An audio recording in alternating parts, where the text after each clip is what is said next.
기자부대, hop on the beat!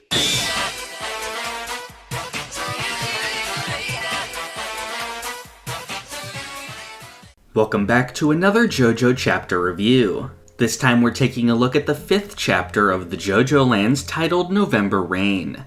Last month we reached the end of the spin-off manga Crazy Diamond's Demonic Heartbreak, so here we fully return to the JoJoLands as our main focus. We got a very nice chapter cover this time of Jodio, adding to a pretty good lineup of covers so far. In the last chapter, the group attempted to steal the diamond from Rohan's villa, but failed after being incapacitated by Heaven's Door and due to the diamond's mysterious properties. This chapter continues immediately from there, and we get this very nice POV shot for Dragona, something I can't really remember Araki ever doing before. Rohan calls the police on the group, and when Dragona tries to run with the diamond, it suddenly appears in a coffee cup across the room. Rohan notices that money has appeared from Paco's pocket, which he had stolen from Rohan's drawer. It seems like whatever's going on with the diamond is also happening with this money, with Rohan saying it came back to him. Rohan tries to restrain Dragona when November Rain activates from inside the house. We learn a little bit more about November Rain when Rohan points out that he can't do it in a large area, but he can choose a target to make it rain anywhere, even inside a building. The weight of the rain makes the floor collapse under Rohan, and Jodio is able to tie up his neck and hands. Jodio apologizes and prevents the others from attacking Rohan since he's a fan of his work. Rohan tells them that they won't be stealing anything and they'd be better off captured by him since they're being followed. Jodio talks about how much he loves Rohan's work and mentions his 4 Circles short story. This is a reference to Hot Summer Martha, where Rohan's 3-circle design for the titular Hot Summer Martha character was changed to 4 circles. Jodio tries to make Rohan call off the police and has come to understand something he can use against him. He stopped by the safe that held the diamond and found the lava rocks being kept inside from before. He surmises that the rocks are the most valuable thing in the safe, and that Rohan came to Hawaii in the first place to study them. He destroys one of the rocks, which makes Rohan cooperate. He says that it's humiliating to have to make a deal with them, but that he's interested by Jodio. Rohan calls back to the first chapter with the concept of mechanisms and says that if he handles the rock with care, Jodio will become filthy rich. He tells him that they'll meet again and doubts if Jodio can really trust his friends. As they leave, we can see that Usagi has stolen an illustration of Pink Dark Boy, who is doing the pose from the cover of Rohan Goes to the Louvre.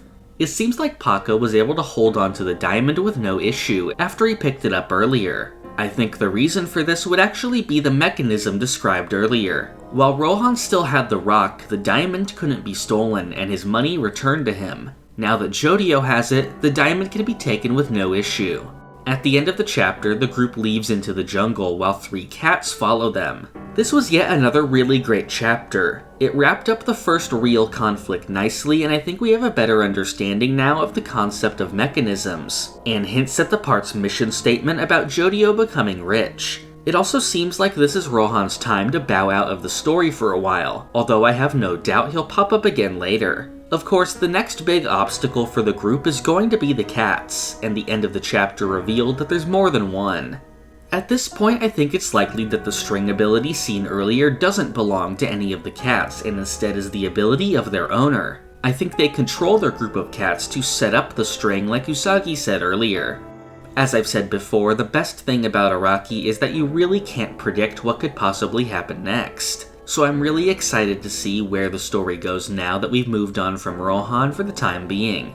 If you want to be updated when the chapters release, as well as when I upload new videos, join the Hum and Beat Discord using the link in the description. To receive rewards like Discord perks and the opportunity to submit questions, you can support the channel on Patreon. Any tier of patron can submit as many questions as they like, and it may be featured at the end of a video. This video's question comes from Gabriel. He asks, when will I update the music reference videos? This is tough since the music reference videos were the real start of my channel and I had a lot of fun making them.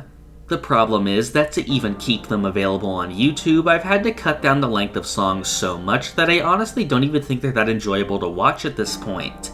Not only that, but getting one uploaded at all is a series of trial and error with shortening one song just to have another get claimed after what could be a multi-hour process. I would like to at least wrap up the Part 8 video at some point to have a completed version up. I'm just not sure when, since I'd like to put as much time as possible into making my normal style of videos. Thank you for watching. This is the part of the video where I thank my $5 and up patrons. Thank you to Alex Ramirez, Doorbell, Crayon, Rigovids, Zucato, Pumpkin Doge, Marrow, Almighty Quarth, Cowrie, Halil, Gatlin Grove, Lime Jinjo, 17 Hit Combo, Sponge Cake, Cakext, Feliciano Rabaja, Rihanna Meme, Christian McDonough, Navi, Emmanuel Etienne, Pulse Dog, Great Riek, D, Dr. Zombie, and Georgino Laws.